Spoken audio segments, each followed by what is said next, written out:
¿Qué tal? Muy buenos días, señoritas asuncionistas. Reciban todas un cordial saludo de paz y bien.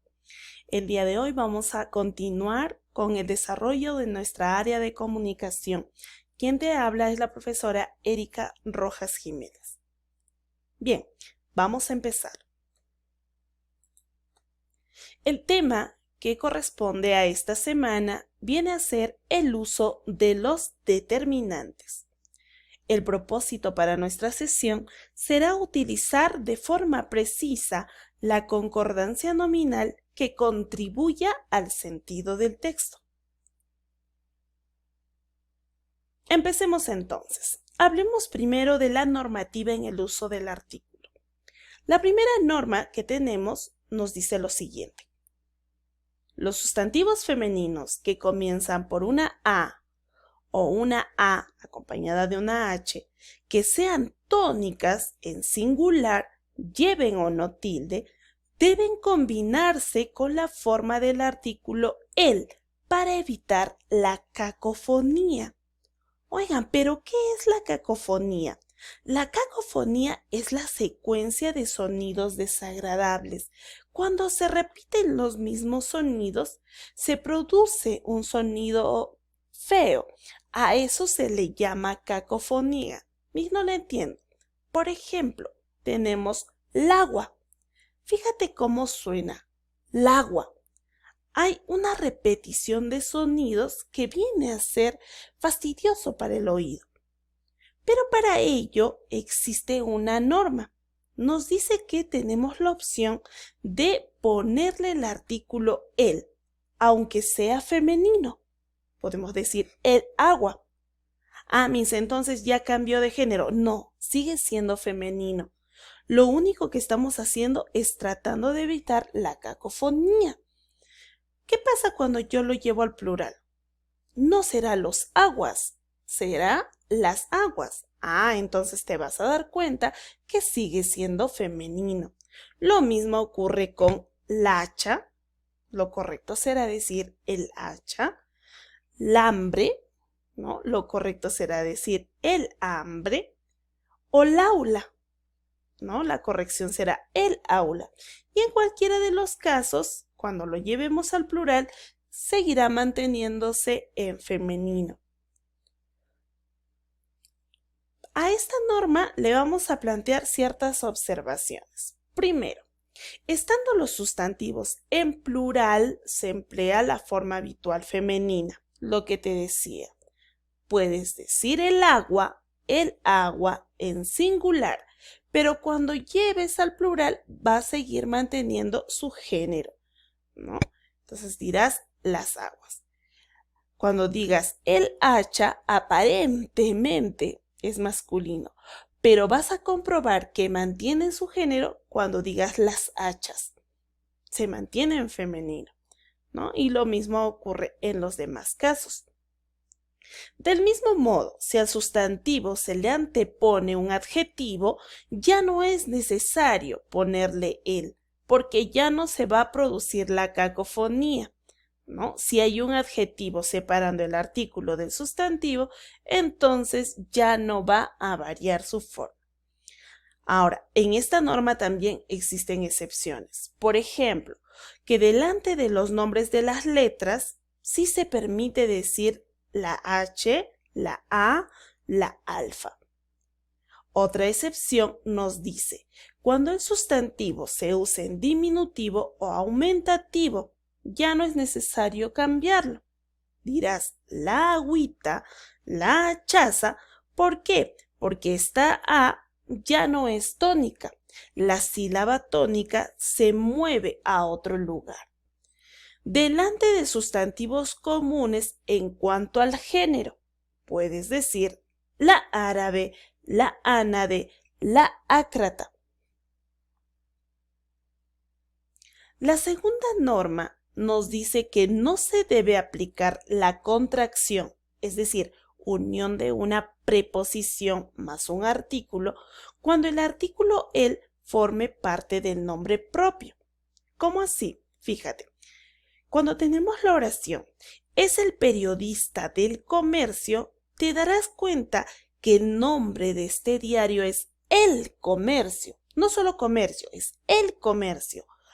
Ese artículo, forma parte del nombre propio. Entonces, no se debe unir a la preposición, deben ir más bien separados. Lo correcto será decir, es el periodista de el comercio. No podemos unir esta preposición con el artículo. ¿Por qué? Porque forma parte del nombre. Lo mismo ocurre cuando digo vengo del Cairo.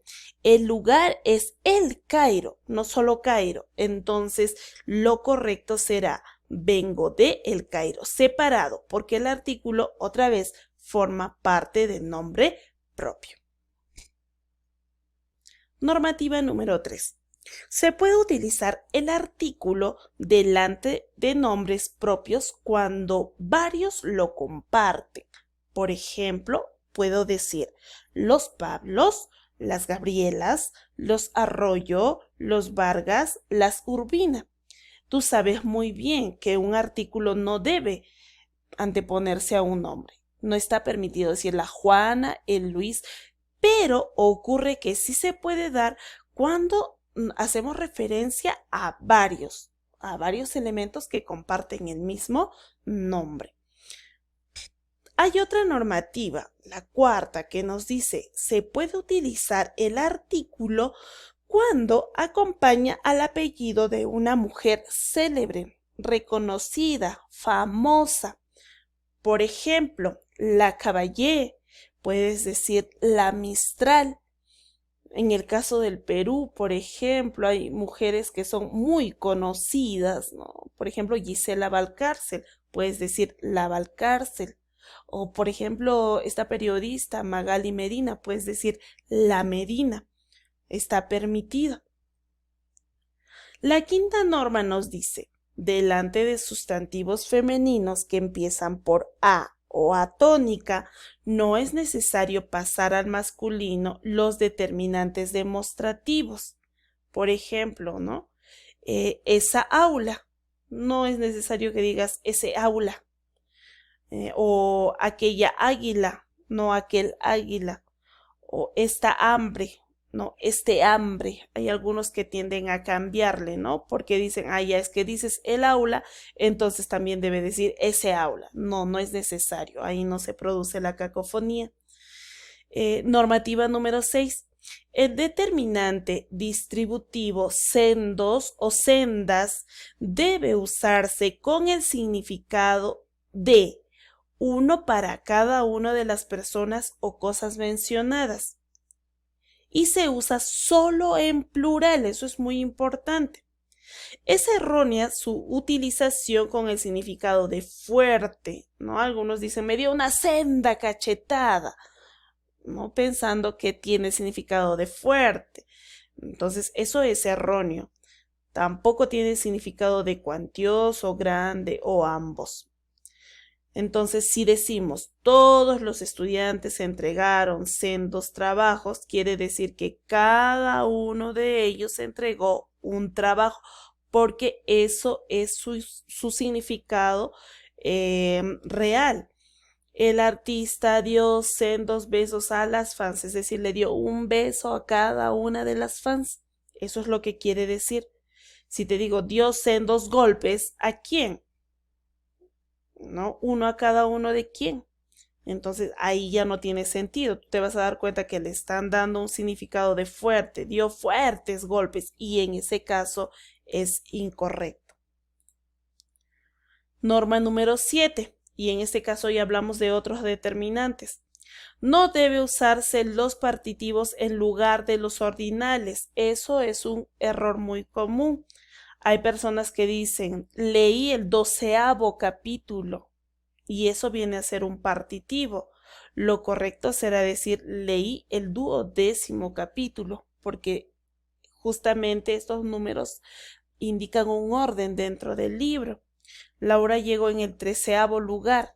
No es una parte. Lo correcto será decir, Laura llegó en el 13º lugar, porque indica orden. Lo mismo ocurre cuando decimos celebró su 22º aniversario. No es parte, es orden. Lo correcto será decir celebró su 22º aniversario. Ahora, debes recordar que se puede escribir en nuestro idioma séptimo o sétimo. Ambos están permitidos. Puedes decir 11º o 11º. También se permiten las formas 12º o 12º. También 19º o 19º. Norma número 8. Los numerales compuestos que contienen el numeral simple 1 o 1 concuerdan en género con el sustantivo al que determinan cuando lo preceden inmediatamente, es decir, cuando van antes del sustantivo. Por ejemplo, carpetas es femenino, son las carpetas, y lo correcto será decir 21 carpetas, no 21 carpetas. Cuando dices alumnas, son las alumnas, por lo tanto, lo correcto será decir 31 alumnas, no 31 alumnas, porque debe concordar en el género. Pero cuando entre el numeral y un sustantivo femenino se interpone la palabra 1000, la concordancia de género es opcional, es decir, puedes mencionar 21.000 carpetas o puedes decir 21.000 carpetas. Ambos serán correctos. Puedes mencionar 41.000 alumnas o 41.000 alumnas. Ambos serán correctos. Pasamos ahora a la normativa en el uso del adjetivo calificativo. Los adjetivos comparativos mejor, peor, superior, inferior, mayor y menor no pueden ser modificados por los adverbios más ni muy. No se permite decir estás más mejor que ayer. Solo se dice estás mejor que ayer. No se permite este más ni muy anteponerse a uno de estos adjetivos.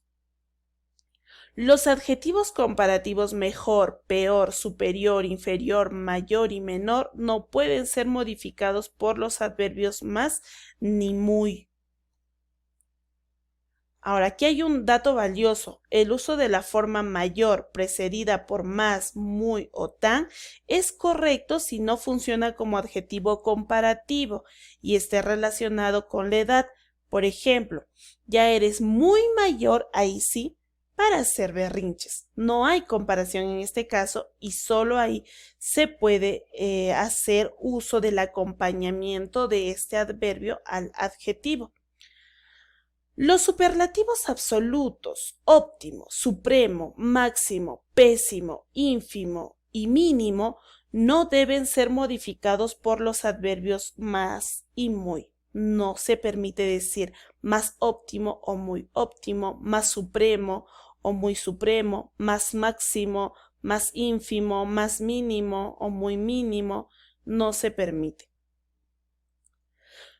Tampoco es correcto emplear dos marcas de grado para un mismo adjetivo. No se permite decir él es muy buenísimo porque estarías duplicando la exageración, el superlativo. Lo correcto será decir él es buenísimo o en todo caso muy bueno. Muy bien, entonces ahora vamos a pasar a la norma número 5.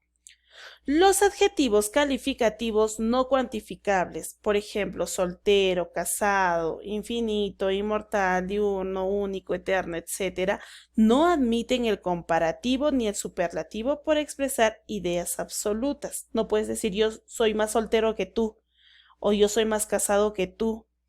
No se permite usarlo en comparativo. En el caso de los superlativos, es decir, la exageración de los adjetivos, se puede hacer uso del ísimo, si uno desea, y en el caso de los que terminen en re o ro, vamos a colocar érrimo. Eso es una norma. Muy bien, eso es todo. Ahora vamos a pasar al desarrollo de nuestros ejercicios.